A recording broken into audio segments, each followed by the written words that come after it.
Sometimes life strips away everything you thought you needed, leaving you with nothing but what truly matters. 54-year-old Marlene Washington knew this truth better than most as she stood beside the rusted shipping container that had become her home in the small town of Millfield.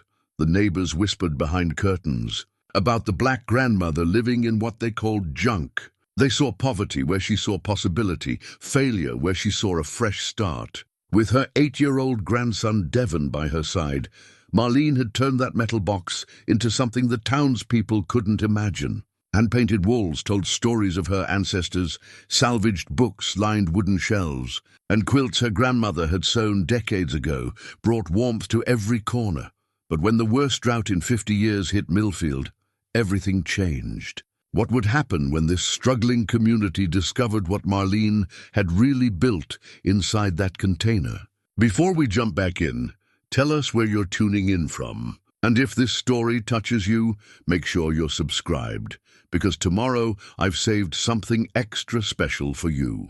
6 months earlier, Marlene Washington had arrived in Millfield with nothing but a borrowed pickup truck, her 8-year-old grandson Devon, and a shipping container that held everything they owned. The prairie town stretched before them like a faded photograph, its main street lined with buildings that had seen better decades, paint peeled from storefront signs, and more than half the shops displayed for rent signs that had been there so long they'd become part of the landscape.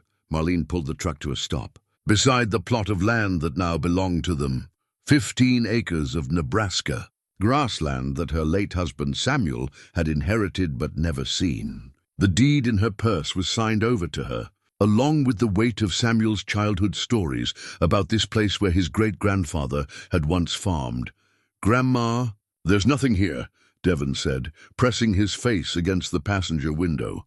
His breath fogged the glass as he stared at the empty expanse of prairie grass bending in the wind. "That's what makes it perfect, baby," Marlene replied, though her own heart felt heavy with uncertainty. "Sometimes you have to start with nothing to build something real." The shipping container sat on a flatbed trailer behind them. 38 feet of weathered steel that had crossed oceans before finding its way to this inland sea of grass. Inside, Marlene had already begun the transformation that would become her masterpiece. But that was her secret, hidden behind heavy metal doors that the town would judge long before they'd ever see what lay within. The land itself told stories if you knew how to listen. Samuel had shared fragments during their 26 years of marriage, tales his grandmother whispered about the original homestead, about roots that ran deeper than most folks realized. Now, standing on soil that connected her to Samuel's memory, Marlene felt the presence of generations who had worked this earth before. She'd lost Samuel to cancer 18 months ago, watched the strongest man she'd ever known fade away in a Chicago hospital room that smelled of disinfectant and broken dreams. The medical bills had consumed their savings, then their house, then nearly everything else. Devon's parents, Marlene's daughter and son-in-law, had died in a car accident when he was 3, leaving her as his guardian and only family. When the final eviction notice arrived, Marlene made a choice that seemed impossible to everyone who knew her. She sold what remained, bought the container, and headed for the one piece of ground they still owned in a town nobody had heard of. The container's interior revealed Marlene's true genius. Every inch served multiple purposes, designed with the precision of someone who understood that small spaces demanded big creativity. She'd sectioned off areas with hanging quilts her grandmother had stitched during the Great Depression, each panel telling stories of survival and beauty born from necessity. The kitchen occupied one corner, compact but complete with a 2-burner propane stove, a small refrigerator running on solar power, and cabinets built from reclaimed wood that Samuel had salvaged from their Chicago home's renovation years ago. Above the tiny sink, a window looked out toward town, and Marlene had painted the wall around it to look like a larger window with curtains and a view of rolling hills. Devon's space claimed the opposite corner, where Samuel's old art easel had been converted into a homework station. The easel, made of cherry wood, Samuel had crafted himself during their early marriage, now held Devon's school supplies and served as his drawing board. Above it, Marlene had painted a mural of soaring birds and distant mountains, giving Devon a view beyond the container walls. The sleeping area occupied the center, where Marlene's bed doubled as seating during the day. She'd built storage underneath for their clothes and personal items, everything organized with the efficiency of someone who'd learned to make every possession count. Devon's small bed, tucked into an alcove, she'd created with strategic placement of bookcases, but the container's true heart lived on the walls Marlene had transformed into a gallery of memory and hope. Using paints she'd mixed herself, and brushes she'd collected over years of teaching art, she'd created a visual history of her family. Portraits of ancestors gazed down from the metal walls. Samuel's great-grandfather in his Sunday clothes, her own grandmother as a young woman. Faces that connected past to present in brushstrokes of love and remembrance. The town's reaction to their arrival had been swift and predictable. Millfield's population hovered just above 800, and strangers drew attention even under normal circumstances. A black grandmother and her grandson living in a shipping container created conversations that rippled through every coffee shop and church pew within days. Ruth Morrison owned the general store that served as Millfield's unofficial information center. A woman in her 60s with silver hair she kept in a neat bun, and eyes that missed nothing. Ruth had watched Marlene's arrival from her store window with the kind of attention small towns reserved for anything different, peculiar thing. Living in a metal box, Ruth had commented to anyone who'd listen. But there was curiosity in her voice alongside the judgment, a quality that set her apart from some of her neighbors. Pastor Williams at the First Baptist Church had driven out to introduce himself the second week. A gesture that spoke well of his character, even if his congregation remained divided about their new neighbors. He was a man in his 50s who'd served Millfield for 20 years, long enough to remember when the community had been more diverse and welcoming. "Mrs. Washington," he'd said, removing his hat as Marlene emerged from the container. "I wanted to welcome you and your grandson to our community. If there's anything our church can do to help you settle in, please don't hesitate to ask." Marlene had appreciated his kindness, though she'd noticed how his eyes lingered on the container with barely concealed bewilderment. She'd invited him for coffee, but he'd politely declined, citing other obligations. Some bridges took time to build. Mayor Henderson presented a different challenge entirely. A man who'd inherited both his position and his opinions from his father. He viewed change as threat and difference as disruption. He'd made his feelings clear through intermediaries rather than direct confrontation. But the message reached Marlene nonetheless. Her living situation was temporary at best, unwelcome at worst. The morning routine Marlene established brought structure to their new life. She woke before dawn, as had been her habit since childhood, and stepped outside to greet the sunrise with coffee brewed on her small stove. The prairie dawn painted the sky in colors that reminded her why she'd fallen in love with art decades ago, soft purples melting into gold. The horizon stretching endlessly in all directions. Devon usually emerged an hour later, still rubbing sleep from his eyes but eager for the day ahead. At 8 years old, he possessed the resilience of children who'd learned early that home was wherever love lived. He'd adapted to their container life with an enthusiasm that both inspired and humbled Marlene. "Look, Grandma," he'd said one morning, pointing to frost patterns on the container's windows. "It looks like the trees you painted on the wall." These moments of wonder kept Marlene anchored when doubt crept in during the long prairie nights. She'd made the right choice, bringing them here, even if the town hadn't yet realized what they'd gained. The small garden she'd planted beside the container grew slowly but steadily. Tomatoes, peppers, and herbs that would flavor their simple meals throughout the summer. Devon helped with the watering, carrying buckets from the hand pump they'd installed over the old well Samuel's great-grandfather had dug more than a century ago.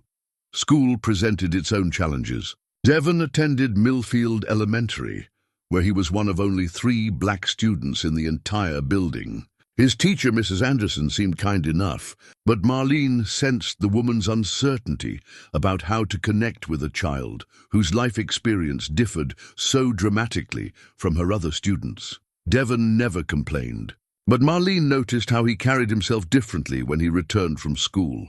Shoulders slightly hunched, voice quieter. The weight of being different in a place that valued conformity pressed on him in ways that broke her heart.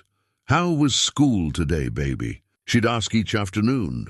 "Fine, Grandma," he'd answer, but fine covered a multitude of experiences he wasn't ready to share. In the evenings, they'd sit together in the container while Marlene worked on small art projects and Devon practiced his reading.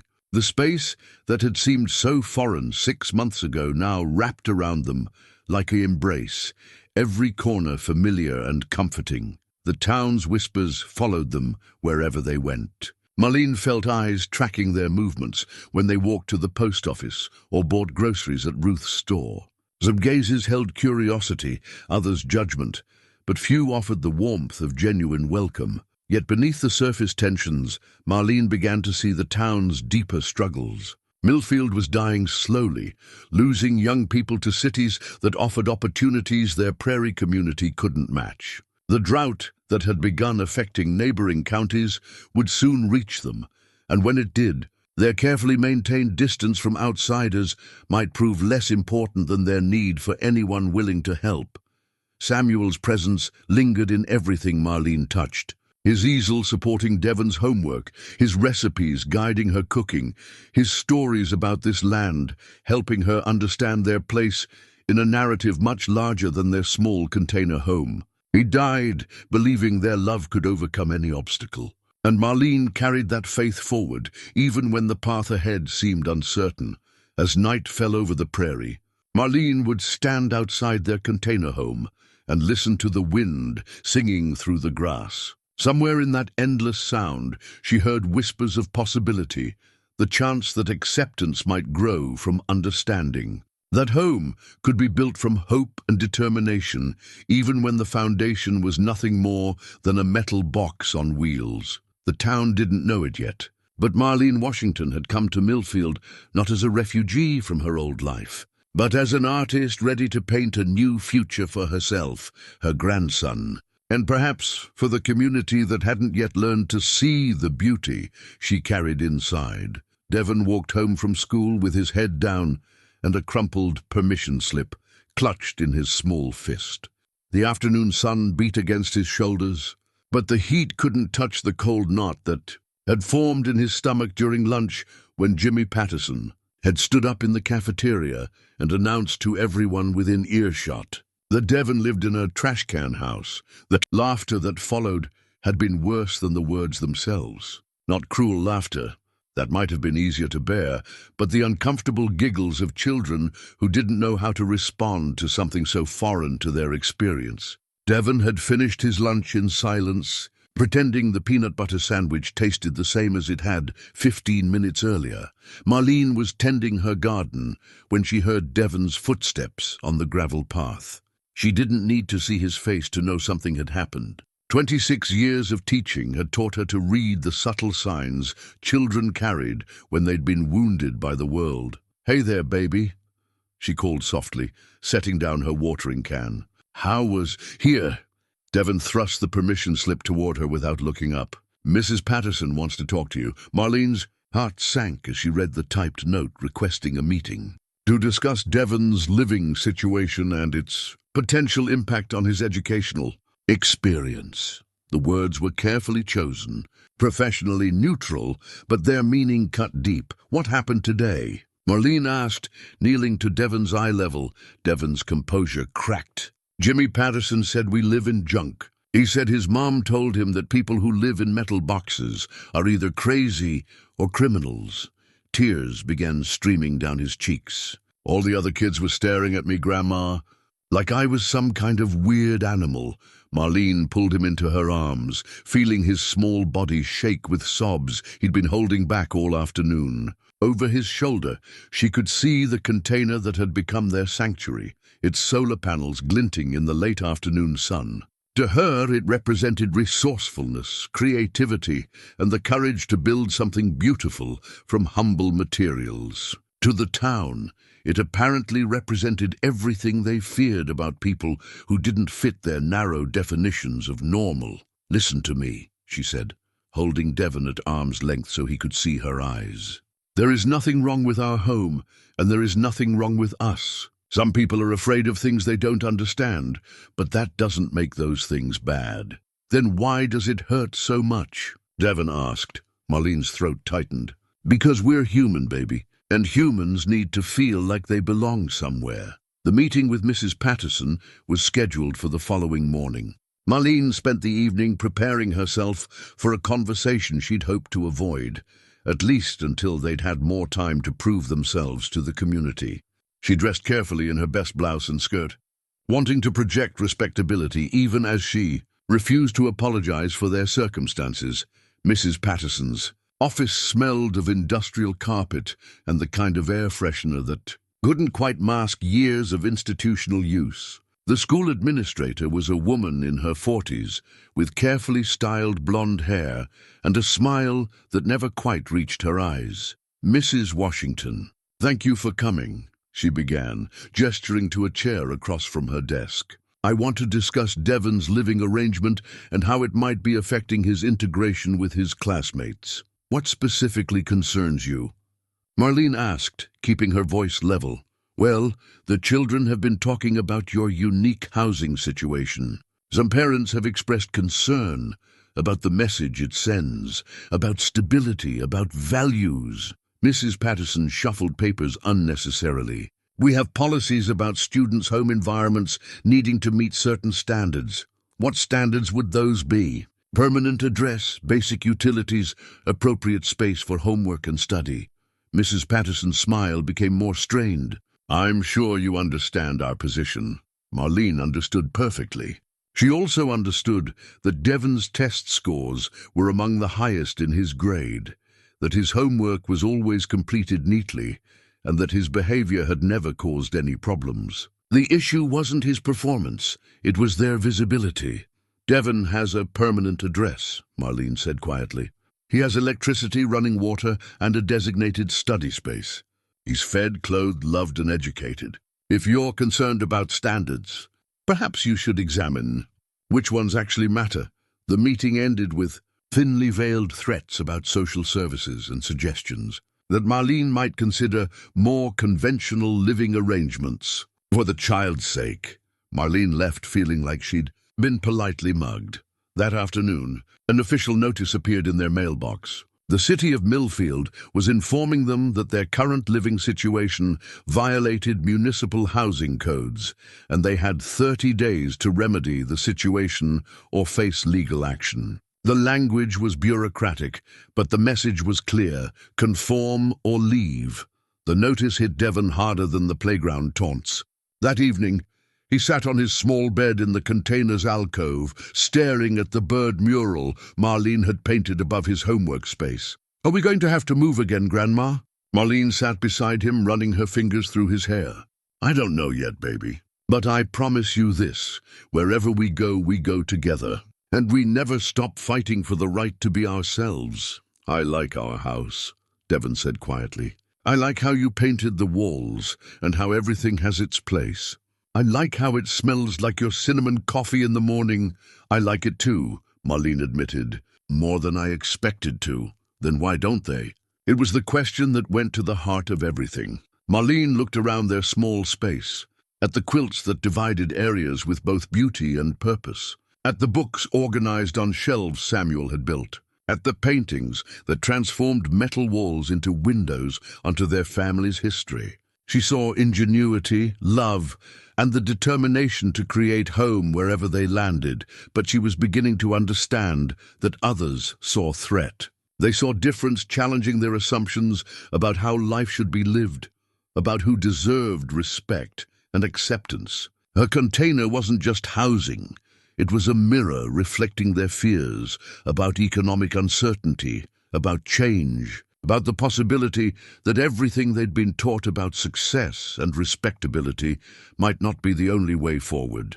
The town council meeting was scheduled for the following week. Mayor Henderson had made it clear that the container situation would be discussed, and that all interested citizens were welcome to attend. Marlene knew what that meant: a public forum for people to express their concerns about her presence in their community. She spent the weekend walking the perimeter of their land, trying to feel the connection Samuel had described to this place his great-grandfather had called home. The prairie grass whispered stories in languages she was only beginning to understand. But somewhere in the wind's voice, she heard encouragement. Devon found her there Sunday evening, standing beside the old fence posts that marked their property line. "What are you thinking about, Grandma?" "I'm thinking about roots," she said, taking his hand. "About how some plants look weak above ground, but have roots that go deeper than anyone imagines. Are we like those plants?" Marlene smiled, squeezing his fingers. "I believe we are, baby. I believe we are." As they walked back to their container home, Marlene made a decision that would change everything. She wouldn't just defend their right to live there. She would prove that their presence made the community stronger. The town council meeting would be her opportunity to show Millfield what they'd been too prejudiced to see. Inside the container that night, she began planning her presentation with the same careful attention she'd once brought to her art lessons. If the town wanted to discuss their living situation, she'd give them a conversation they'd never forget. But first, she needed to understand the ground she was standing on, literally and historically. Samuel's stories about his great-grandfather were fragments, pieces of a larger puzzle that might hold the key to everything. If she was going to fight for their place in Millfield, she needed to know exactly what that place meant. The crumpled permission slip sat on her small kitchen counter, smoothed flat, but still bearing the creases of Devon's frustration. Tomorrow, she would begin the research that would transform their struggle from a fight about housing codes into something much larger, a battle for the soul of a community that had forgotten its own history. The next morning, Marlene walked into Morrison's general store with a sense of purpose that had been building since she'd smoothed out that crumpled permission slip. The bell above the door chimed as she entered, and Ruth Morrison looked up from the inventory she was checking behind the counter. "Morning, Mrs. Washington," Ruth said, her voice carrying neither warmth nor hostility, a carefully maintained neutrality that Marlene had come to recognize as the closest thing to acceptance she'd received from most townspeople. "Good morning. Ruth, I was wondering if you might have any part-time work available." Marlene's request hung in the air between them like a bridge waiting to be crossed. Ruth set down her clipboard and studied Marlene with the kind of direct gaze that small-town business owners perfected over decades of reading people's character in their faces. "What kind of work were you thinking?" "Whatever you need. I can organize, clean, help customers, manage inventory. I taught high school art for 22 years, so I'm comfortable with people and good with details." The truth was that Marlene needed more than work. She needed visibility on her own terms. If the town was going to judge her, she wanted them to see who she really was when she wasn't living behind the walls of their assumptions. Ruth was quiet for a long moment, her fingers drumming against the worn wooden counter. "I suppose I could use someone for weekend shifts. Gets busy on Saturdays with folks coming in from the surrounding farms. Pays not much, minimum wage, but it's steady." "That would be perfect," Marlene said, meaning it. This wasn't about money, though every dollar would help. This was about becoming part of the fabric of Millfield, rather than remaining a curiosity on its outskirts. "Can you start this Saturday?" "Yes, ma'am." "All right then. 7:30 to 5:30. Wear comfortable shoes. You'll be on your feet most of the day." Ruth picked up her clipboard again, then paused. "Mrs. Washington, I run a clean business here. I don't tolerate gossip about customers or employees. What people do in their private lives is their own affair, long as it doesn't affect their work." Marlene understood this was Ruth's way of offering protection, and she was grateful. "Thank you. I appreciate that. That first Saturday morning revealed layers of community life that Marlene had only glimpsed from the outside. The store served as more than a place to buy necessities. It was a gathering spot where information flowed as freely as the coffee Ruth kept brewing all day. Long, Marlene watched and listened as farmers discussed crop yields and weather patterns, as elderly residents shared news about grandchildren who'd moved to Omaha or Denver, as young mothers compared notes about their children's teachers and coaches. She began to see the intricate web of relationships that held Millfield together, understanding both its strengths and its vulnerabilities. Her first customer was an elderly man named Harold Kremling, who needed help carrying his groceries to his truck. His arthritic hands made gripping the bags difficult, and Marlene noticed how he struggled without complaint. "Let me help you with that, Mr. Kremling," she offered, taking the heaviest bags from his arms. "That's kind of you," he said, following her outside. "You're the lady living in that container out on the old Patterson place, aren't you?" Marlene braced herself for judgment, but Harold's tone held only curiosity. "Yes, sir. My grandson and I moved there about 6 months ago. Must be quite an undertaking, fixing up a space like that." He studied her face as they reached his truck. "Takes creativity to make something comfortable out of unconventional materials." "It does," Marlene agreed, surprised by his genuine interest. "My wife and I lived in our barn the first 2 years we were married," Harold continued, opening his truck door. "Couldn't afford to build a proper house right away. Made us appreciate having a place of our own when we finally managed it." This small exchange lifted Marlene's spirits more than she'd expected. Here was someone who understood that circumstances didn't define character, that ingenuity in the face of limitations deserved respect rather than scorn. Throughout the morning, she organized displays with an eye for both function and aesthetics, arranging canned goods by color as well as type, creating visual appeal that made customers linger and notice products they might otherwise have passed by. Ruth watched this transformation with growing interest. "You've got a good eye for this," Ruth commented during the lunch lull. "Folks are spending more time looking around, picking up things they didn't plan to buy." "Everything tells a story," Marlene replied, adjusting a display of preserves to catch the light from the front window. People respond to beauty, even in a grocery store. That afternoon brought Marlene's first encounter with organized resistance to her presence. 3 women entered together, the kind of group that arrived with purpose rather than shopping lists. Marlene recognized one as Mrs. Patterson from the school, but the other 2 were strangers whose body language suggested they'd come to make a point. They browsed without buying, speaking in voices just loud enough for Marlene to hear fragments of their conversation. Inappropriate influence on the children, property values. What kind of message does this send? Ruth emerged from the back room during the peak of their performance, her jaw set in a way that suggested she'd dealt with this kind of behavior before. "Ladies, can I help you find something specific?" "Just looking around," Mrs. Patterson replied with false sweetness. "Seeing what's new." "Well, if you're not buying anything, I'd appreciate you not blocking the aisles for customers who are," Ruth said firmly. "This is a business, not a social club." The women left without purchasing anything, but their message had been delivered.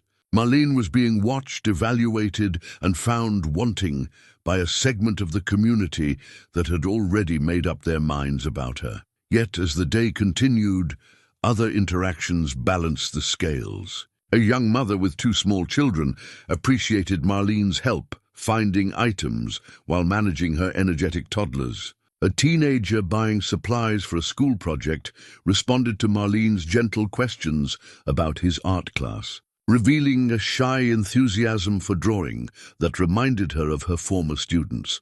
During her break, Marlene walked to the post office to mail a letter to her friend in Chicago. The afternoon sun was beginning to cast longer shadows, and she found herself studying the town with new eyes. The boarded-up storefronts and faded signs told one story, but the carefully maintained homes and the laughter from the school playground told another. Millfield was a community caught between past and future, uncertain about which direction offered the most hope. Marlene began to understand that her presence represented more than a housing code violation.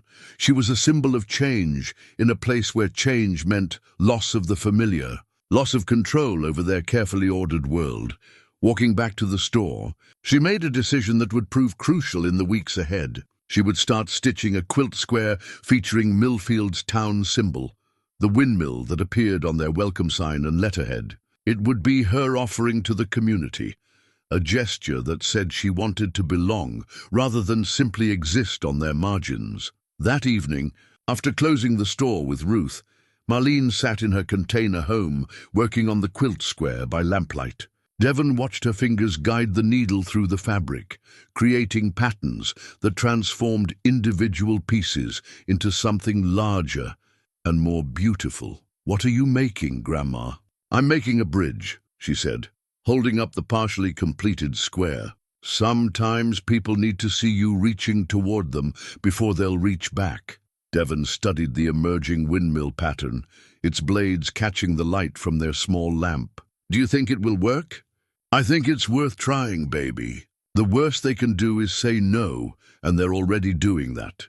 As the prairie wind sang around their container that night, Marlene worked on her quilt square and planned her next moves.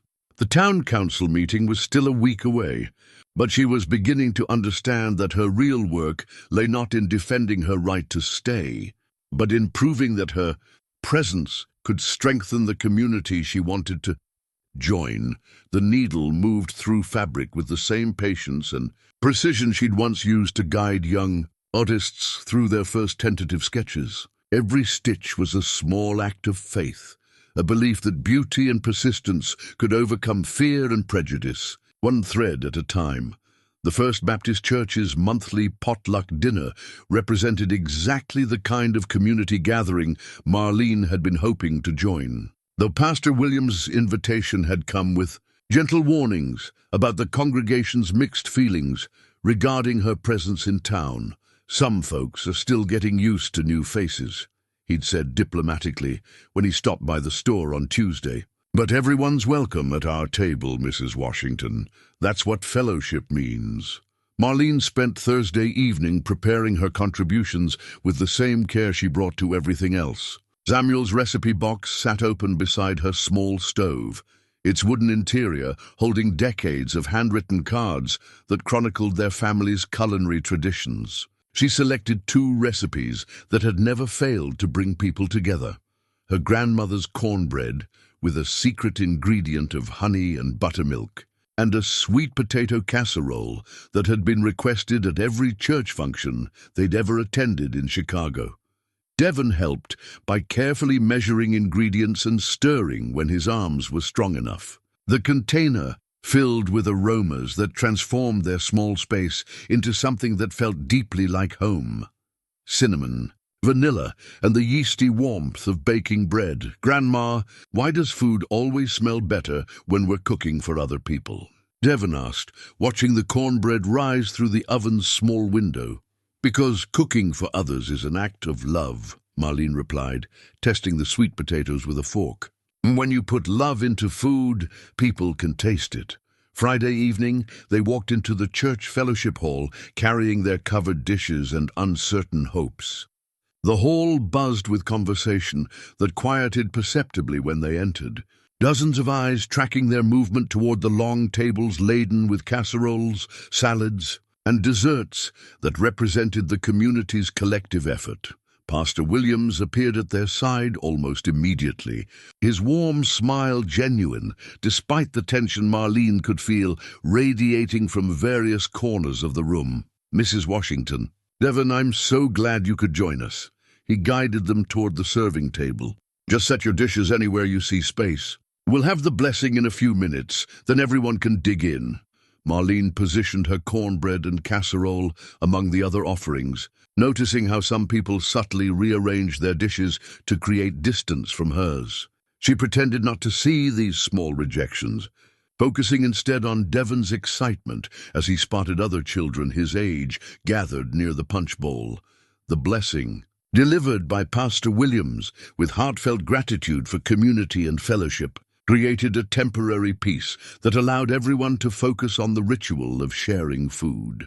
Marlene watched nervously as people moved through the serving line, noting who selected from her dishes and who passed them by entirely. To her surprise, her cornbread disappeared quickly. She watched Harold Kremling from the store take a generous helping, then return for seconds, while complimenting the woman beside him on its exceptional flavor. Several others followed his lead, and by the time the serving line had moved through, her pan was nearly empty. The sweet potato casserole proved even more successful. She overheard fragments of conversation as people tried to identify the unusual, spicing the cardamom and nutmeg combination that had been her grandmother's signature touch. "This is exceptional," said a woman Marlene didn't recognize, an older lady with silver curls and kind eyes. "I've never tasted anything quite like it." "Thank you," Marlene replied. "It was my grandmother's recipe. She learned to cook from her mother, who made do with whatever spices she could find. Well, she certainly knew her way around a kitchen." "I'm Alice Freeman. I live over on Elm Street." The woman extended her hand warmly. "I don't believe we've been properly introduced." This simple gesture opened a door Marlene had been hoping to find. Alice introduced her to several other women, creating small pockets of conversation that felt almost normal. They discussed recipes and gardening, shared stories about grandchildren, and the challenges of keeping young people interested in small-town life. Devon, meanwhile, had found acceptance among the children that the adults were still struggling to offer.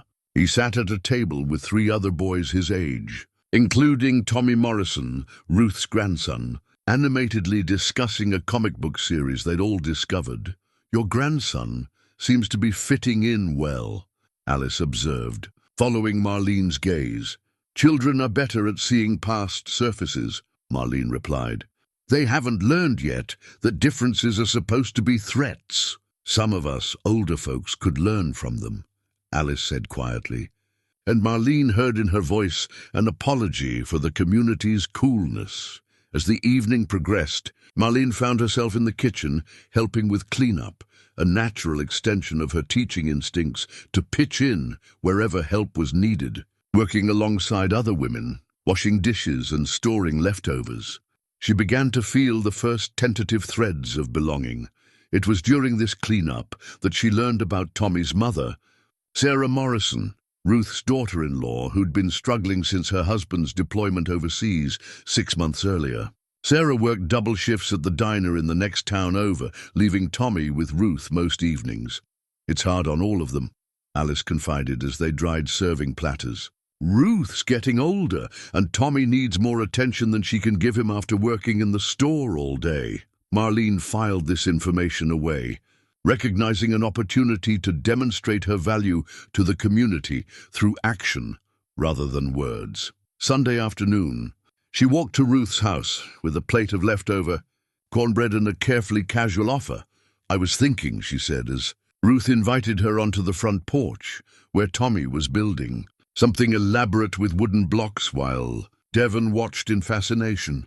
"If you ever need someone to watch Tommy after school, I'd be happy to help. Devon gets lonely sometimes, and it might be good for both boys." Ruth studied her with the same careful assessment she brought to evaluating new suppliers for the store. "Sarah works until 8 most nights. It's a lot to ask of someone." "It's not asking if I'm offering," Marlene replied gently. "I raised my own daughter, and I've been managing Devon for 5 years now. 2 boys instead of 1 doesn't seem like much of a stretch.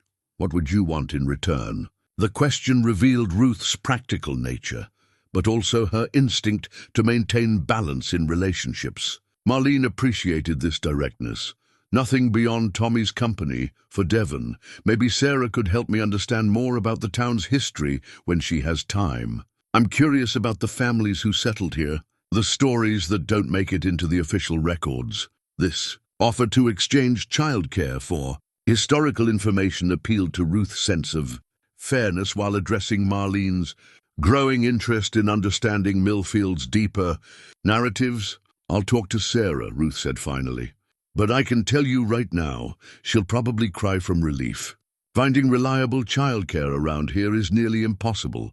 That evening, as Marlene and Devon walked home across the prairie grass, she felt something shifting in her relationship with Millfield.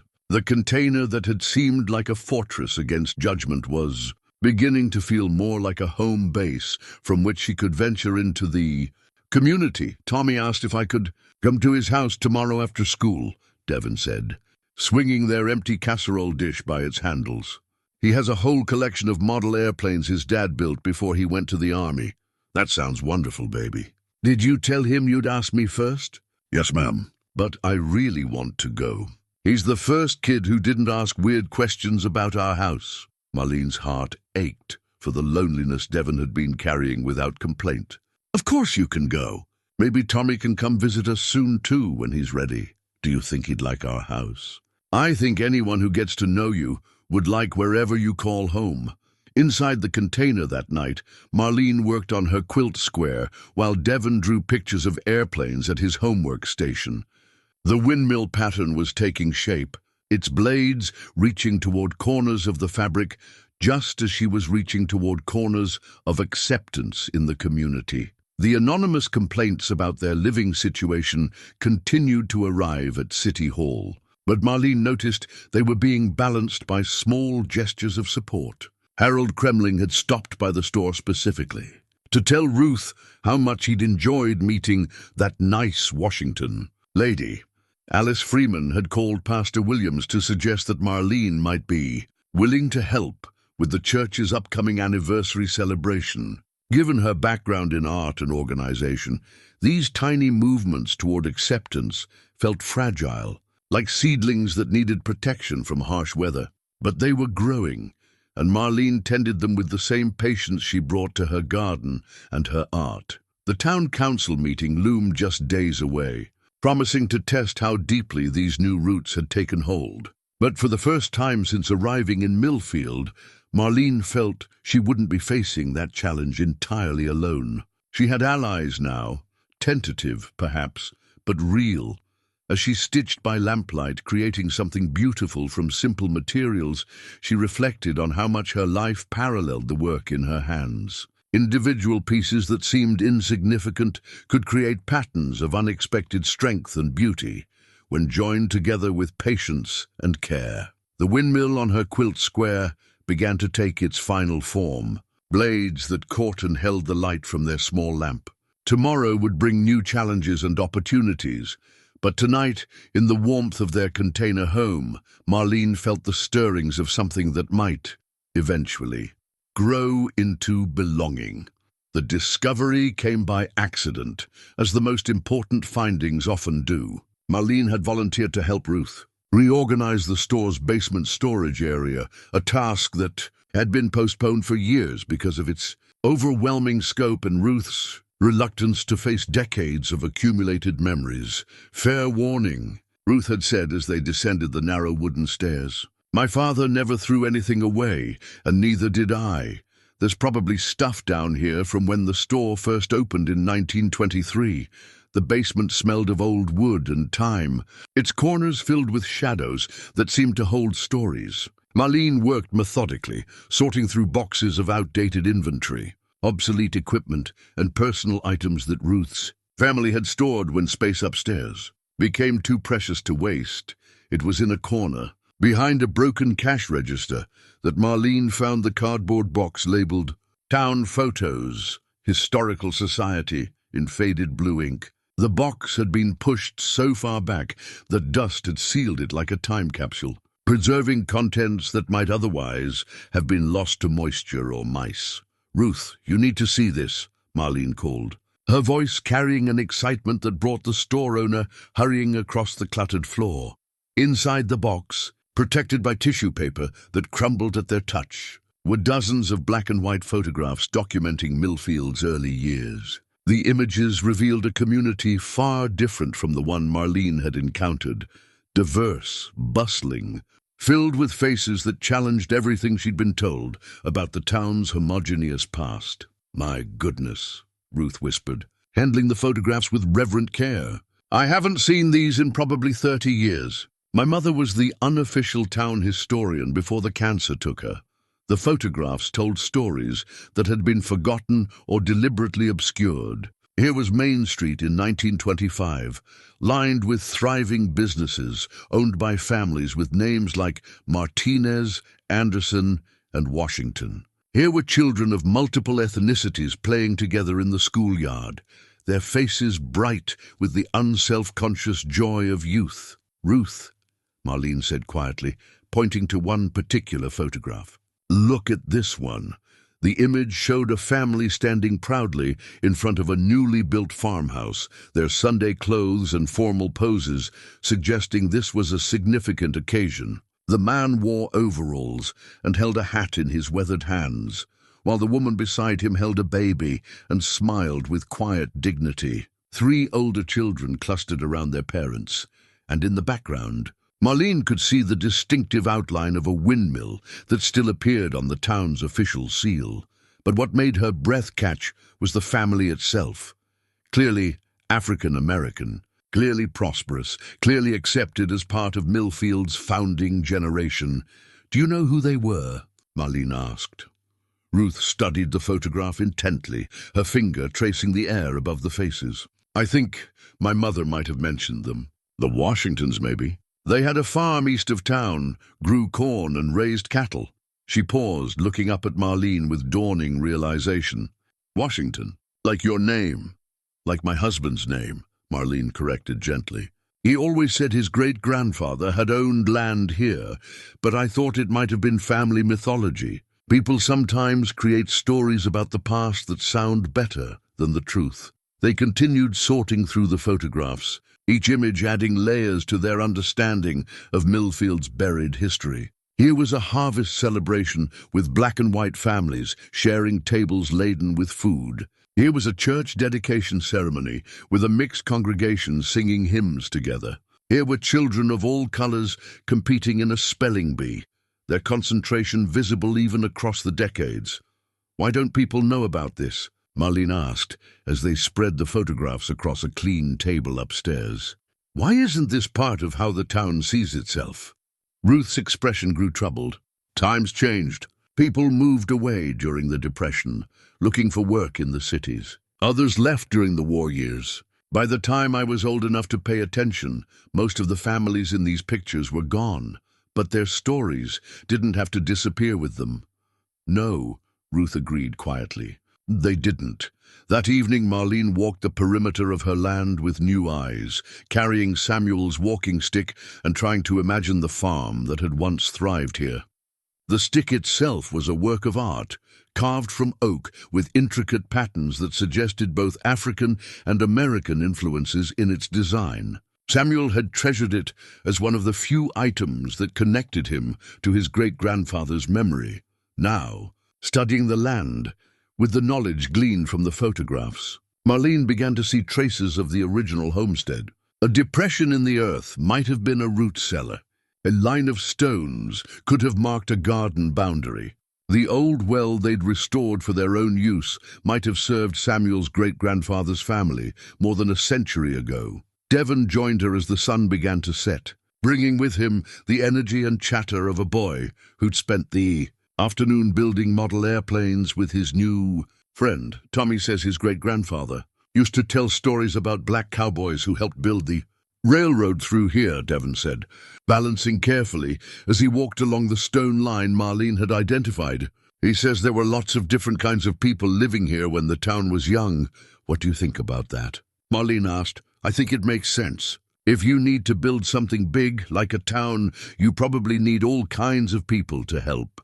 The simplicity of 8-year-old logic often cut through complexities that tangled adult minds. Devon was right. Building something significant required diverse contributions, different strengths and perspectives, working together toward a common goal. That night, after Devon was asleep, Marlene sat at her small table working on her quilt square and planning her next moves. The historical photographs had given her something more valuable than evidence. They'd given her context. She wasn't an outsider imposing herself on a homogeneous community. She was part of a pattern that had been interrupted but never truly broken. The town council meeting was now just days away, and Marlene knew she had to share these discoveries with the community before then. Not as weapons to shame people for their forgotten history, but as gifts that might help everyone understand how much stronger they could be when they embrace their full identity. She thought about proposing a historical display for the upcoming town anniversary celebration, a way to honor all the families who'd contributed to Millfield's foundation. The photographs could be professionally restored and mounted, creating a visual narrative that challenged current assumptions while celebrating shared heritage. The quilt square in her hands was nearly complete, its windmill pattern now clearly defined against the fabric background. As she worked the final stitches, Marlene realized she was creating more than a gesture of goodwill. She was offering the town a symbol of continuity, a connection between past and present that acknowledged both where they'd come from and where they might go together. Tomorrow, she would share her idea with Ruth, whose support would be crucial for gaining community acceptance. The photographs represented an opportunity to transform the narrative around her presence from disruption to restoration, from threat to gift.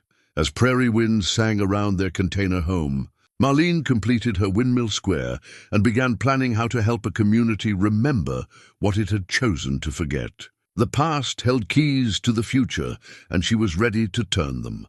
The walking stick had belonged to Samuel since childhood, passed down through 3 generations with stories that grew more precious each year. As Marlene gripped its smooth oak handle, she felt connected not just to her late husband, but to the man who'd carved it. Samuel's great-grandfather, whose name had been lost, but whose craftsmanship remained. The stick's surface bore intricate patterns that seemed to flow like water, carved with a skill that spoke of patience and artistry. Samuel had always claimed it helped him think more clearly during long walks, and now Marlene understood why. There was something meditative about its weight in her hand, the way it connected her to the earth with each step. Devon walked beside her, his shorter legs working to match her pace as they explored the eastern section of their 15 acres. This area had remained largely untouched since their arrival, thick with prairie grass and wildflowers that painted the landscape in shades of gold and purple. "Grandma, look at this," Devon called, stopping beside what appeared to be a circle of stones, half hidden by vegetation. Marlene knelt to examine the formation more closely, using the walking stick to push aside the thick grass. The stones were clearly placed by human hands, rounded river rocks arranged in a perfect circle about 8 feet across. Within the circle, she could feel the ground was lower, as if it had been excavated and filled over time. "This looks like an old well," she said, running her fingers along the worn stones. "A much older well than the one we've been using." As they cleared more vegetation from around the circle, other shapes began to emerge from the landscape.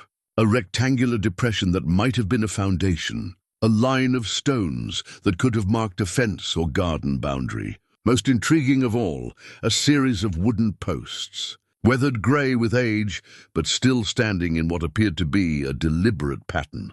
"It's like a puzzle," Devon said, moving from stone to stone with the investigative enthusiasm of childhood. "Like someone left pieces for us to find." That evening, Marlene sat in the Millfield Public Library, a single room attached to the back of the courthouse, researching property records and historical documents. The elderly librarian, Mrs. Chen, had been initially surprised by her request, but quickly became an enthusiastic collaborator once she understood Marlene's purpose. "We don't get many people interested in the old records," Mrs. Chen admitted, pulling out boxes of documents that hadn't been disturbed in years. "Most folks prefer to look forward rather than backward. Sometimes you have to understand where you came from to know where you're going," Marlene replied, carefully handling a leather-bound ledger that documented property transfers from the 1870s. The records revealed a story that made her heart race. In 1873, a man named Josiah Washington had purchased 160 acres of prairie land from the federal government under the Homestead Act. The legal description matched exactly with Marlene's current property, confirming Samuel's childhood stories about their family's connection to this place. But more than that, Josiah Washington appeared throughout the early records as a community leader. He'd served on the first town council, contributed lumber for the original schoolhouse, and helped organize the volunteer fire department. This wasn't the story of a marginalized figure struggling on the community's edges. This was evidence of a founding father whose contributions had been systematically erased from local memory. "Mrs. Chen," Marlene said quietly, "do you have any information about why these families aren't remembered? The photographs Ruth found, the names in these records, they suggest Millfield was much more diverse than anyone talks about today." The librarian's expression grew carefully neutral. There were some difficult years during the 1920s and 1930s. Economic hardship, social tensions. Some families found it easier to start over somewhere else, and the community found it easier to simplify its history. This diplomatic language couldn't hide the reality that Marlene was beginning to understand. Millfield's selective memory hadn't happened by accident. It had been cultivated, maintained, and passed down through generations until fiction became accepted fact. The next morning brought Sarah Morrison to Marlene's container home, Tommy in tow and tears of gratitude in her eyes. Ruth's daughter-in-law was a young woman in her 20s, worn thin by the demands of single parenting and double work shifts, but determined to maintain her dignity despite her struggles. "Mrs. Washington, I can't tell you how much this means to me," Sarah said, accepting the cup of coffee Marlene offered. "Having reliable childcare is like winning the lottery around here." "It's no trouble at all," Marlene assured her. "Devon needs the company, and I enjoy having children around. It reminds me of my teaching days." As Tommy and Devon disappeared into the container to examine the painted walls that had become legendary among the town's children, Sarah relaxed enough to share some of Millfield's unofficial history, the stories that didn't appear in official records but lived in family, conversations and whispered memories. "My husband's grandfather used to talk about the old days when Main Street had a Mexican restaurant and a shop that sold African fabrics," Sarah said. "He claimed there was even a Chinese family that ran a laundry service for years. What happened to them?" Sarah shrugged sadly. "Same thing that happens to most dreams around here. People get tired of fighting for space in a place that doesn't really want them, so they go somewhere that does." This conversation crystallized something Marlene had been feeling but couldn't articulate. Millfield's resistance to her presence wasn't just about housing codes or property values. It was about fear that accepting difference might force the community to confront uncomfortable truths about its own past and present. But the drought that local farmers had been whispering about for weeks was becoming impossible to ignore. Marlene had noticed the signs in her own small garden: soil that cracked despite regular watering, plants that wilted earlier each day, a quality of light that spoke of heat and dryness settling in for a long stay. That afternoon, while the boys played in the shade of the container, she walked the land again with Samuel's walking stick, paying attention to details she'd missed before. The old well she'd found wasn't just a relic. It was positioned at the highest point of their property, suggesting someone with deep understanding of water management had placed it there. Using the walking stick to probe the ground around the well, Marlene discovered that the original homesteader had created an entire system of water collection and distribution. Shallow channels carved into the earth led from higher ground toward lower areas, creating a network that would have directed precious rainfall where it was needed most. The wooden posts she and Devon had found weren't random markers. They were supports for what had once been a sophisticated windmill system that pumped water from underground sources and distributed it across the farm. Josiah Washington hadn't just survived on this harsh prairie land. He'd thrived by understanding and working with its natural patterns. As evening approached and Sarah returned to collect Tommy, Marlene stood beside the old well with growing excitement. The drought-threatening Millfield might also be the key to proving her worth to the community. If she could restore and adapt Josiah Washington's water management system using modern techniques, she might be able to help the entire area weather the dry years ahead. That night, She began sketching plans that combined traditional wisdom with contemporary conservation methods. The walking stick rested against her table as she worked, its carved pattern seeming to flow in the lamplight like the water she hoped to bring back to this thirsty land. The town council meeting was tomorrow night, but Marlene no longer felt like she was preparing for a defensive battle. She was getting ready to offer a gift that no one could refuse, the return of knowledge that had been lost, and the promise of abundance even in the driest seasons. The land deed was hidden in the last place Marlene would have thought to look, tucked inside the container's wall cavity, wrapped in oilcloth and secured with twine that had somehow survived more than a century of prairie weather. She discovered it while installing a small shelf to hold Devon's growing collection of books, drilling into what she'd assumed was solid wall. Her drill bit broke through into an unexpected hollow space, and when she investigated with a flashlight, she found a metal box wedged between the container's inner and outer walls.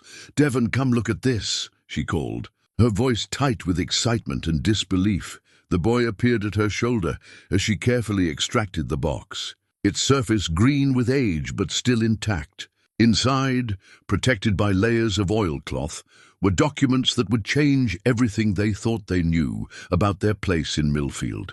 The original land deed, signed on October 15, 1873, bore the bold signature of Josiah Washington and the official seal of the United States government. But it wasn't just a standard homestead claim. It was a warranty deed with mineral rights, water rights, and a grandfather clause that protected the property against future zoning restrictions. More than that, tucked beneath the deed were letters, photographs, and a journal written in careful cursive that documented Josiah's life in Millfield from 1873 to 1901. The story they told was nothing like the simplified narrative the town had constructed about its origins. Josiah Washington had been no struggling homesteader, scraping survival from hostile land. He'd been an educated man, a former Union soldier who'd served with distinction during the Civil War before claiming his promised acre under the Homestead Act. His journal entries revealed someone who'd studied agriculture, engineering, and water management, applying sophisticated techniques to transform prairie into productive farmland. Mrs. Sarah Connor Washington read one journal entry dated April 3, 1875. "My dear wife has joined me at last, bringing books and painting supplies from her family in Ohio. She insists we will create not just a farm, but a place of beauty and learning. The other families welcome her artistic gifts. She has begun teaching the children on Sundays after church." The photographs tucked among the documents showed a thriving homestead with barns, gardens, and the windmill system whose remains Marlene had been puzzling over. But more importantly, they showed Josiah and Sarah as central figures in community life, hosting harvest celebrations, leading church services, and participating in town meetings as equal partners with their neighbors. "Grandma, who are these people?" Devon asked, studying a family portrait that showed Josiah and Sarah with 3 children standing in front of their completed farmhouse. "They're your family, baby. Your great-great-great-grandfather and grandmother." Marlene's voice caught with emotion. "And according to this deed, this land has belonged to our family continuously for over 150 years. The legal implications were staggering. The original deed included provisions that superseded current municipal zoning laws, establishing permanent agricultural use rights that couldn't be revoked by local ordinances. More than that, the mineral and water rights meant Marlene had legal claim to resources that extended far beyond her 15-acre surface holding. But as she read through Josiah's journal, Marlene began to understand why this history had been buried. The entries from the 1890s told a different story, one of growing racial tensions, economic pressures, and systematic efforts to drive successful black farmers from their land. Meeting at Patterson's farm last night, read an entry from September 1897. They proposed to buy out the undesirable elements for fair market value. When I declined, Patterson suggested our tax assessments might need to be reconsidered. The children are frightened by the night riders who have been seen on neighboring properties. The journal's final entries, written in 1901, documented Josiah's decision to leave Millfield temporarily during a particularly violent period of harassment. He deeded the property to his son Samuel, Marlene's husband's grandfather, with instructions to return when times were safer. "My son will carry our legacy forward," Josiah had written in his careful script. "This land knows our family's blood and sweat. We will return when justice returns to Millfield." The return had never happened. Samuel's grandfather had died in World War I, leaving the property in legal limbo for decades. By the time Samuel inherited it, the family connection to Millfield had become a collection of half-remembered stories rather than living memory. But the legal reality remained unchanged. The original deed was valid. The property taxes had been maintained through a trust account that still existed, and Marlene's rights to the land extended far beyond anything the current town leadership had imagined. That evening, she called the attorney who'd helped settle Samuel's estate, a woman named Janet Pierce, who specialized in property law and historical claims. Janet's response to the discovery was immediate and decisive. "Marlene, this changes everything. Not only do you have absolute right to live on that property, but the town's zoning restrictions are legally meaningless as applied to your land. You have agricultural exemptions that predate municipal incorporation by decades." What does that mean, practically? It means they can't touch you. More than that, if they've been harassing you about housing code violations, you may have grounds for a civil rights lawsuit based on the historical pattern of discrimination documented in this journal. Marlene felt no triumph at this revelation, only a deep sadness for the family connections that had been severed by fear and prejudice. But she also felt the stirrings of something that might eventually grow into justice. The next morning, she walked into Ruth's store carrying photocopies of the deed and selected journal entries. The store owner read through the documents with growing amazement, her expression shifting from surprise to something approaching awe. "My Lord, Marlene, do you understand what this means? I understand that my family has deeper roots here than most people who've been telling me I don't belong. It means more than that." Ruth set the papers down carefully, as if they might dissolve at rough handling. "The Patterson farm that Josiah mentions in his journal. That's the land Mayor Henderson's family bought in 1902. If these documents are accurate, they bought it from someone who had no legal right to sell it." The implications rippled outward, like stones dropped in still water. How much of Millfield's current property ownership was based on transfers that had occurred during the systematic exclusion of the original diverse families? How many other deeds might be challenged if people began investigating the historical record? "What are you going to do with this information?" Ruth asked quietly. Marlene had been wrestling with that question since the moment she'd opened Josiah's metal box. She could use the documents as weapons, forcing the community to confront its buried history through legal challenges and public confrontation. Or she could use them as bridges, helping everyone understand that her presence represented not disruption, but restoration. "I'm going to share it at the town council meeting tonight," she decided. "Not as a threat, but as context. People need to understand that this isn't about a black woman trying to impose herself on a white community. This is about a family coming home to land that has always belonged to them." That afternoon, she visited the library again, working with Mrs. Chen to make professional copies of the most significant documents. The librarian's excitement was infectious as she recognized the historical importance of the discovery. "This could change how we understand our entire founding narrative," Mrs. Chen said, handling the original deed with careful reverence. "The Historical Society should know about this immediately." "After tonight," Marlene agreed. "After I've had a chance to share it with the community first." As evening approached, Marlene dressed carefully for the town council meeting, choosing clothes that projected both respectability and strength. Devon would stay with Ruth and Tommy, leaving her free to focus on the presentation that would either build bridges or burn them entirely. The original deed lay flat in her folder, its aged paper holding the power to transform not just her own situation, but the entire community's understanding of itself. Josiah Washington's journal rested beside it, ready to give voice to a man whose contributions had been systematically erased from memory. Tonight, Millfield would learn that their new neighbor wasn't a stranger after all. She was family coming home. The Millfield Community Center hadn't seen a crowd like this in decades. By 6:30, 30 minutes before the meeting's official start, every folding chair was occupied and people lined the walls with the kind of tension that suggested this gathering would be remembered for years to come.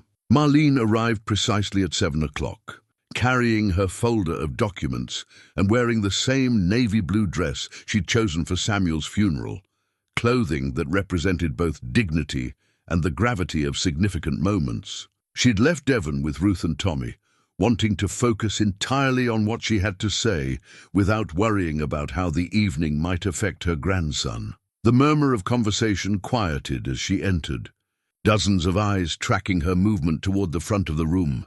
She recognized most faces now. Ruth Morrison sat in the third row, her expression carefully neutral but supportive. Alice Freeman from the church potluck offered an encouraging smile from beside the coffee station. Harold Kremling, the elderly customer who'd appreciated her help at the store, nodded respectfully from his seat near the aisle. But she also saw the opposition. Mayor Henderson sat behind the council table with the rigid posture of a man preparing for battle. Mrs. Patterson occupied a front-row seat, her mouth set in lines of disapproval that had probably been rehearsed. A cluster of residents she didn't recognize filled one section, their whispered conversations and sideways glances suggesting they'd come to witness what they expected would be her public defeat. Pastor Williams had positioned himself strategically in the middle of the room, ready to serve as peacemaker if tensions escalated beyond words. His presence provided some comfort, though Marlene knew he was walking a careful line between supporting justice and maintaining his congregation's unity. "Ladies and gentlemen," Mayor Henderson called, rapping his gavel against the wooden block with more force than necessary, "let's bring this meeting to order. We have several items on tonight's agenda, but I know most of you are here to discuss the housing code violation at 1247 Prairie Road." The formal address sounded strange applied to her container home, reducing the place she'd created with love and ingenuity to a legal problem requiring official solution. "Before we begin," Henderson continued, "I want to remind everyone that this is a civil proceeding. We will hear from the relevant parties and make decisions based on municipal law and community standards." His tone suggested the outcome had already been determined, but Marlene had faced hostile audiences before during her teaching career. 22 years of managing classroom dynamics had taught her how to read a room and adjust her approach accordingly. "Mrs. Washington, you requested time to address the council regarding your living situation. You have 15 minutes. 15 minutes to undo 150 years of buried history. 15 minutes to transform herself from intruder to neighbor. 15 minutes to prove that home was something you built with love rather than something you inherited through exclusion." Marlene rose slowly, her folder in hand, and walked to the small podium that had been placed facing the crowd. The room fell silent, except for the whisper of the overhead fans and the distant sound of traffic on the highway that bypassed Millfield on its way to larger, more prosperous destinations. "Thank you, Mayor Henderson.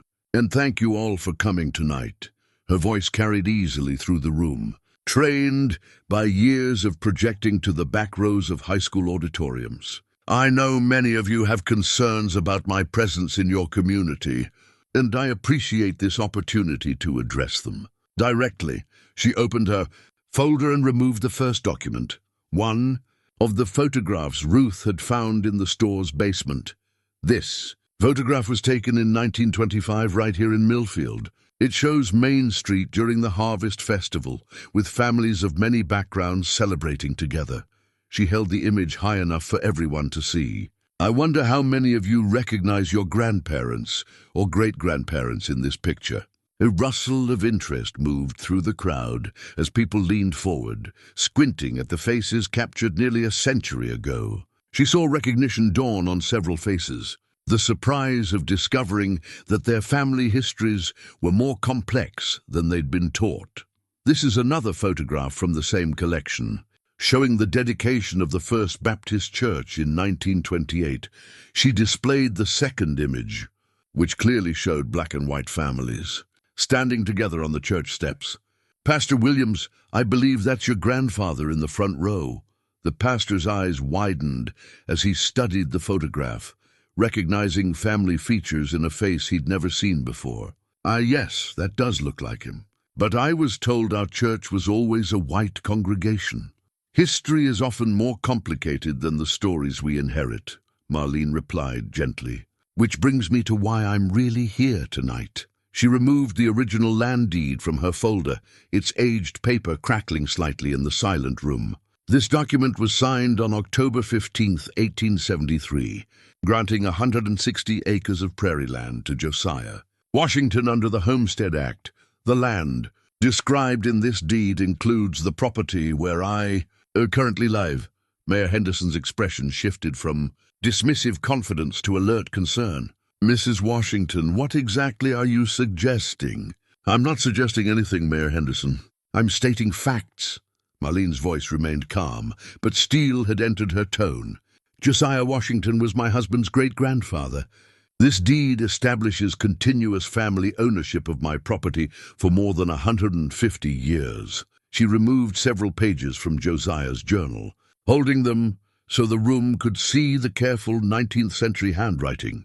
These journal entries document Josiah's life in Millfield from 1873 to 1901. They show him participating in town meetings, contributing to community projects, and serving on the volunteer fire department. They also document the systematic harassment that eventually forced him and other black families to leave their legally owned property. The silence in the room had a different quality now, not the expectant quiet of people waiting for entertainment, but the heavy stillness of a community confronting truths it had spent generations avoiding.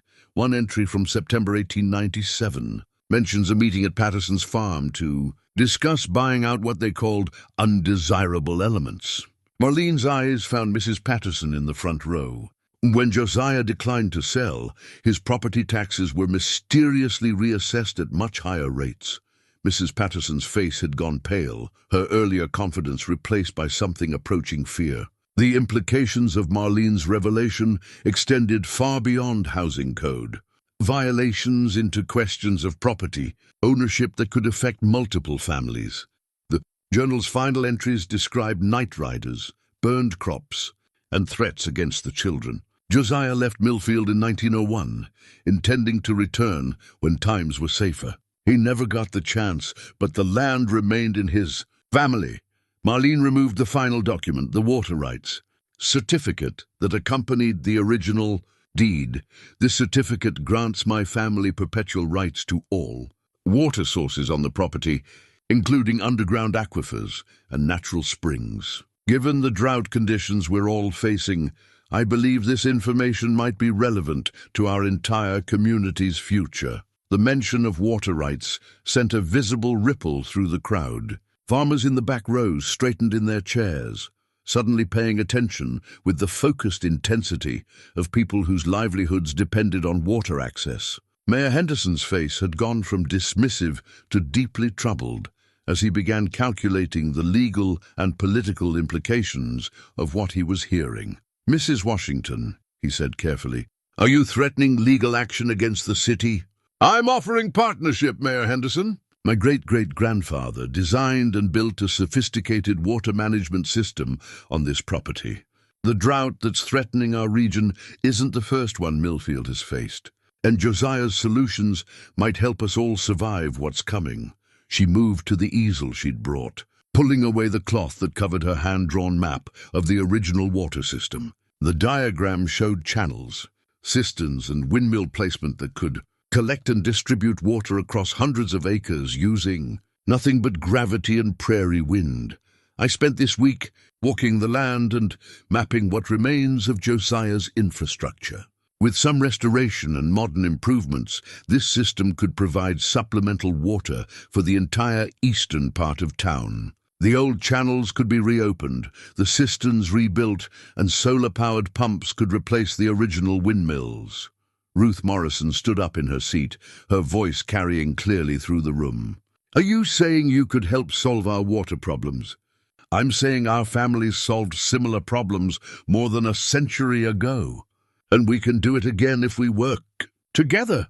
Marlene's response drew murmurs of interest from the farming families who understood better than most how desperate their situation was becoming. An older man, Marlene didn't recognize, raised his hand.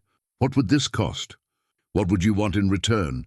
I want what Josiah Washington wanted in 1873, to be accepted as a contributing member of this community.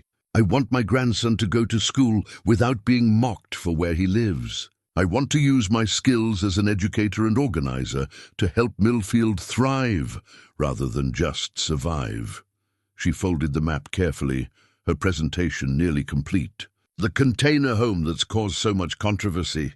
It's designed using passive solar principles and water conservation techniques that could be adapted for other buildings in town. What you've seen as an eyesore, I see as a prototype for sustainable living in a changing climate. Pastor Williams stood up, his voice thoughtful.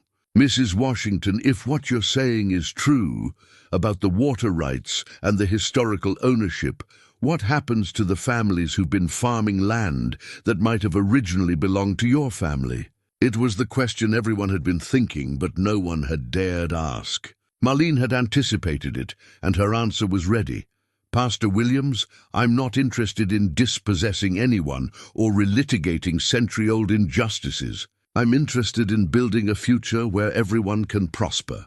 The water system I'm proposing would benefit all the farms in this area, regardless of who owns what land. Mayor Henderson consulted with the other council members in whispered conversation before addressing the room again. Mrs. Washington, this is far more complex than a simple housing code violation. These documents will need to be authenticated and their legal implications evaluated by qualified attorneys. I understand that, Mayor Henderson. But while you're evaluating the legal questions, the drought is getting worse every day. I'm proposing that we start with a pilot project, restore one section of the old water system as a demonstration. If it works, we can expand it. If it doesn't, you've lost nothing but a few weeks of effort. Alice Freeman stood up in the middle section. I'd like to volunteer to help with that pilot project.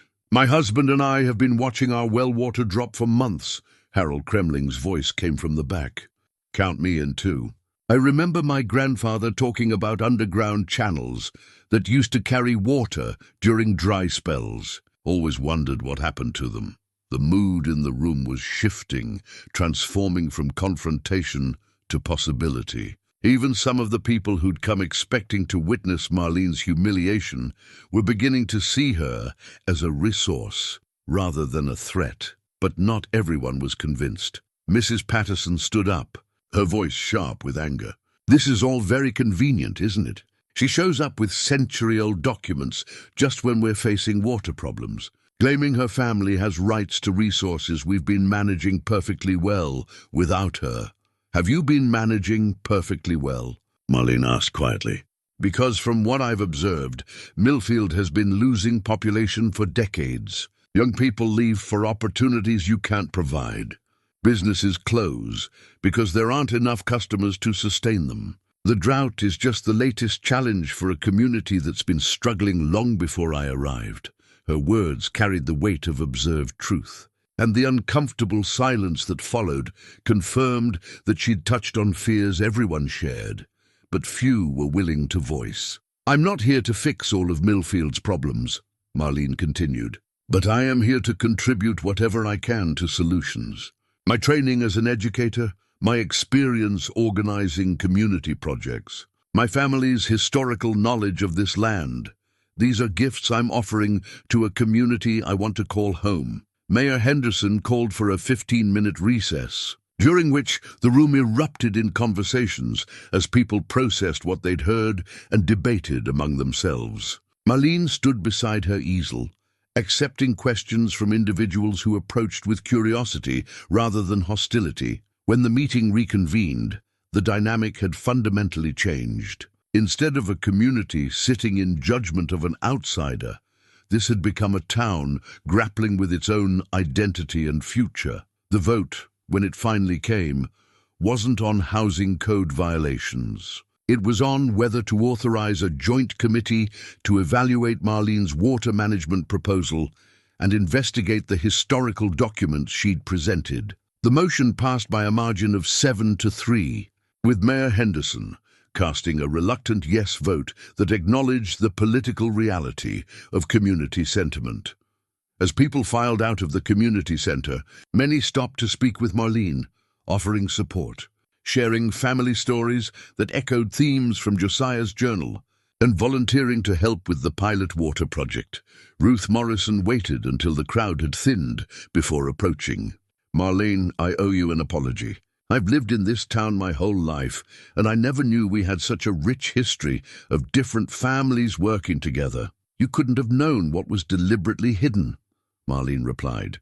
"But now that we all know, we can choose what kind of community we want to be going forward." As she walked home across the prairie under a canopy of stars, Marlene felt something she hadn't experienced since Samuel's death: the deep satisfaction of being exactly where she belonged, doing exactly what she was meant to do. Tomorrow would bring the real work of proving that her proposals could deliver on their promises. But tonight, for the first time since arriving in Millfield, she felt like she was truly home. The community workshop took place on a Saturday morning that dawned clear and hot, with the kind of relentless sunshine that made farmers check their wells and gardeners water their plants before sunrise. By 8 o'clock, more than 40 people had gathered on Marlene's land, including families who'd never spoken to her before the town council meeting, but who now saw her as their best hope for surviving the worsening drought. Alice Freeman arrived with her husband George, carrying thermoses of coffee and a cooler filled with sandwiches. Harold Kremling brought his grandson and a collection of antique farming tools that might prove useful in excavating the old water channels. Even Mayor Henderson appeared, though he maintained the careful distance of a politician hedging his bets. Ruth Morrison had organized the volunteer crews, dividing people into groups based on their skills and physical capabilities. Sarah Morrison brought Tommy and Devon, both boys excited to be part of something important enough to draw adults from across the county. "Before we start digging," Marlene announced to the assembled crowd, "I want everyone to understand what we're trying to accomplish today." She stood beside the ancient windmill foundation that had been cleaned and prepared for restoration, its stone base rising from prairie soil like an archaeological discovery. Behind her, stakes and string marked the route of the main water channel that would carry precious moisture from the collection point to the distribution network. "This isn't just about water," she continued, her voice carrying easily across the group. "This is about proving that old wisdom and new technology can work together, that different generations and different backgrounds can build something stronger than any of us could create alone." The unity quilt she'd been working on for weeks lay spread across a table beside the foundation, its patches contributed by women throughout the community. Each square told a story: Ruth's grandmother's flower garden, Alice's family's barn, Harold's wife's prize-winning recipe, written in fabric and thread. "My great-great-grandfather understood something we're rediscovering today," Marlene said, holding up a piece of the quilt. "Individual contributions become powerful when they're woven together with purpose and care." The morning's work began with careful excavation of the main channel, following the route Marlene had mapped, using ground-penetrating radar borrowed from the county extension office. As shovels bit into earth that hadn't been disturbed in decades, the volunteers uncovered evidence of Josiah Washington's sophisticated engineering. Stone-lined channels emerged from the soil, their precise angles calculated to move water efficiently while preventing erosion. Clay pipes, still intact after more than a century, connected collection points to storage areas. Most remarkably, they found a series of wooden gates that had once controlled water flow with mechanical precision. "Look at this craftsmanship," George Freeman marveled, running his fingers along stones that had been cut and fitted without modern tools. "This isn't the work of someone just trying to survive. This is engineering." Devon and Tommy appointed themselves official documentarians, using a digital camera Ruth had provided to photograph each discovery. Their excitement was infectious, drawing other children into the project and creating connections that crossed generational lines. By noon, they'd uncovered more than 300 feet of the main channel and restored water flow from the primary spring to the first distribution point. The moment when water began moving through century-old channels, for the first time in decades, brought cheers from the entire group. But the real test came when they activated the restored windmill. Harold's grandson, who'd studied mechanical engineering at the State University before returning to help manage the family farm, had worked with Marlene to adapt modern components to the historical framework. "Cross your fingers," he called out, as prairie wind caught the newly installed blades. The windmill turned slowly at first, then gained momentum as its mechanism remembered its purpose. Water began flowing from the underground aquifer through pipes that connected to the distribution network, carrying life-giving moisture toward areas that had been dry for months. The crowd's reaction was immediate and overwhelming. People who'd been skeptical about Marlene's proposals just days earlier now watched water flowing where there'd been only dust and dying plants. Farmers who'd been facing bankruptcy began calculating how this system might save their crops and their livelihoods. "Mrs. Washington," Mayor Henderson said, approaching with the careful formality he used when acknowledging something he hadn't expected to support, "this is remarkable work. The county engineering department is going to want to document this system for potential replication in other drought-affected areas." "That would be wonderful," Marlene replied. "Josiah's designs could help communities across the Great Plains adapt to climate challenges." As afternoon shadows began lengthening, the volunteers gathered around the completed demonstration area to share the meal Alice had prepared. The Unity quilt was spread on the ground like a blanket, its colorful patches creating a perfect symbol of what they'd accomplished together. Children who'd started the morning as strangers played together in the shade of the restored windmill. Adults who'd lived in the same town for decades discovered shared interests and complementary skills. The barriers that had seemed so important just weeks earlier had dissolved in the face of a common challenge and shared success. Sarah Morrison approached Marlene as the gathering began to wind down, her expression mixing gratitude with something approaching awe. "You've given us our future back," she said quietly. "Tom's deployment was supposed to end next month, but with the drought, we didn't know if there'd be a farm for him to come home to.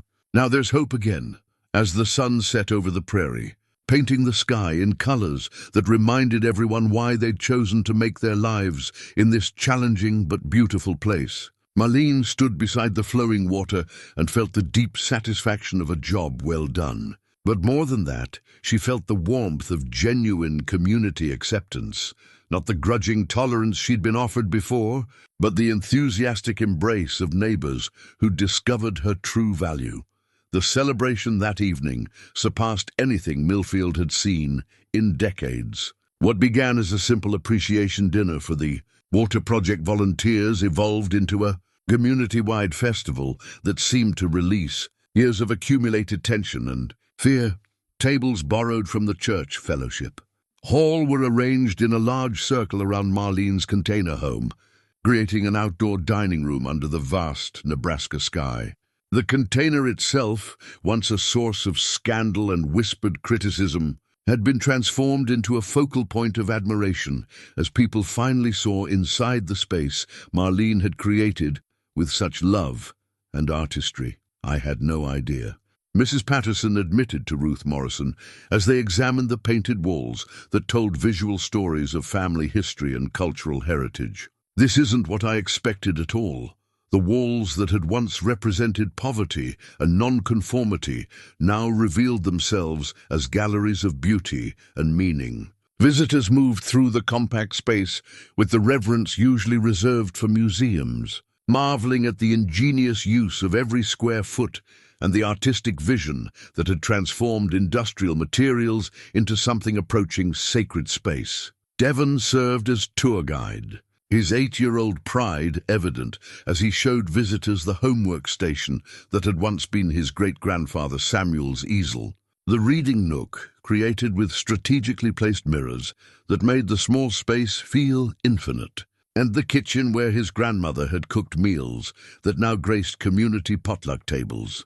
"This is my family tree," he explained to a group of adults clustered around the ancestry wall. "Grandma painted all these people, so I'd know where I came from. She says, knowing your history helps you choose your future."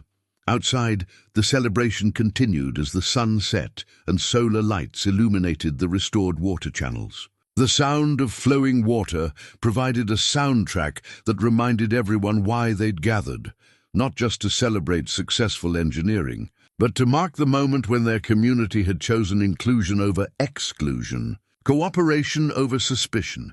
Pastor Williams offered a blessing over the meal that acknowledged the evening's deeper significance. "Lord, we thank you for bringing Marlene and Devon Washington home to us. We ask forgiveness for the time it took us to recognize the gifts they brought, and we pledge to be better neighbors to all who seek to join our community in the future."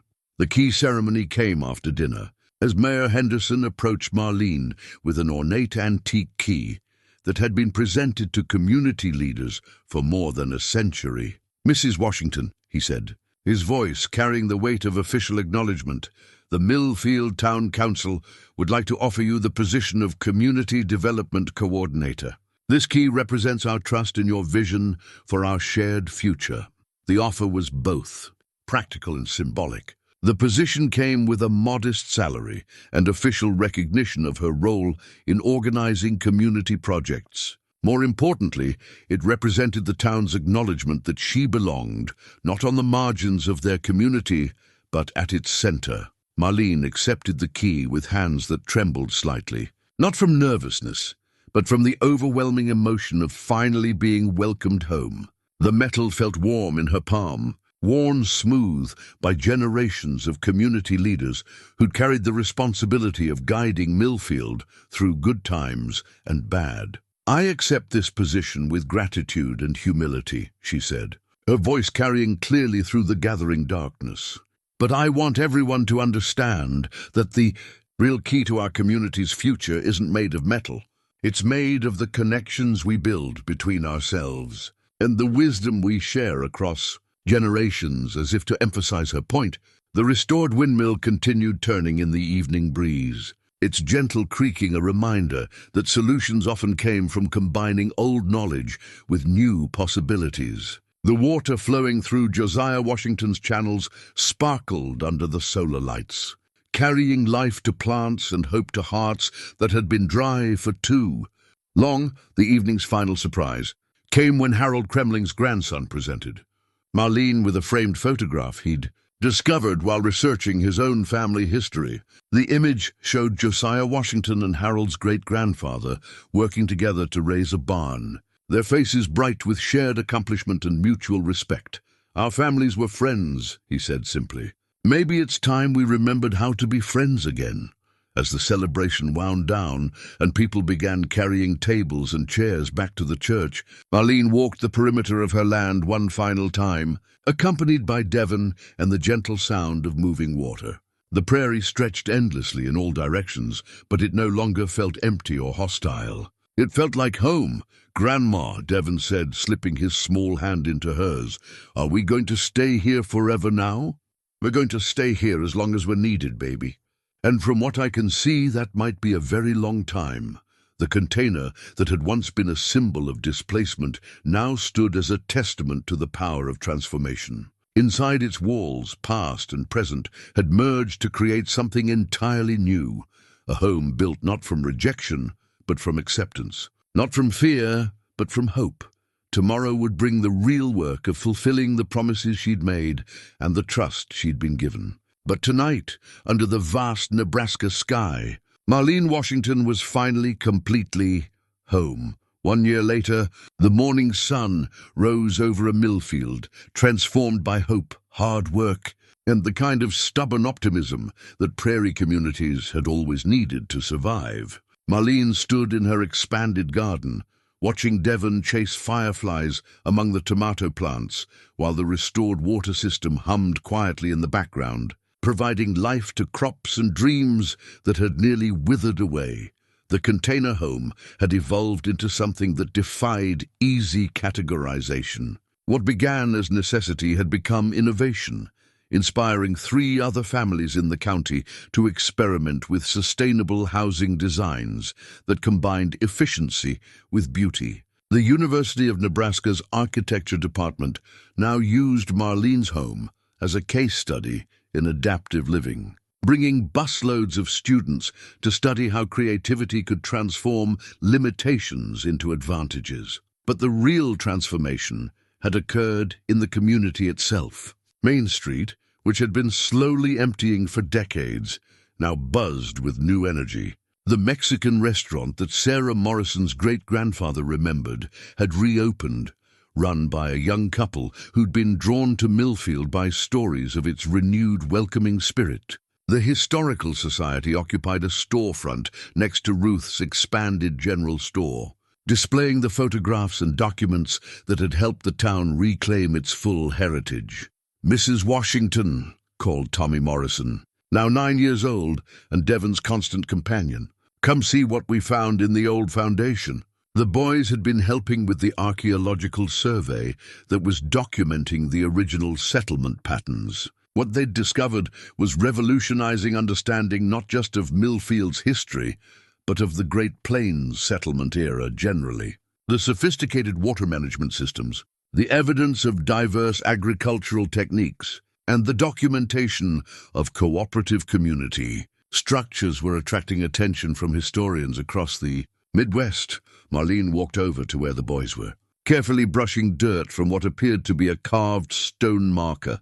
The inscription, when finally revealed, read, "Washington Freeman Community Garden."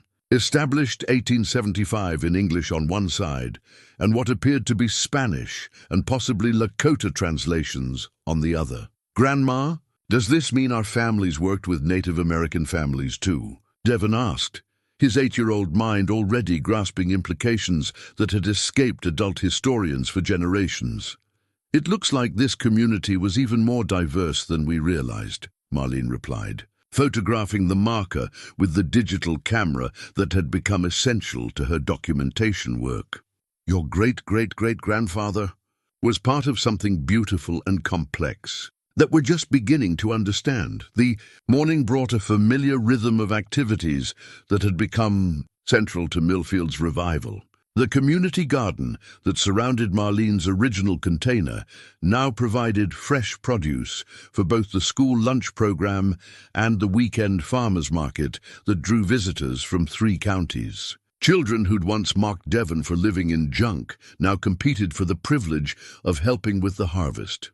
At 10 o'clock, Marlene walked to the new community center, a building designed using sustainable principles demonstrated by her original container home. As community development coordinator, she managed programs that ranged from adult education classes to entrepreneur workshops for residents wanting to start small businesses. The morning's first appointment was with a delegation from Ogallala, Nebraska, a town facing similar drought challenges and population decline. They'd come to study Millfield's water conservation successes and community revival strategies, part of a growing network of Great Plains communities sharing solutions.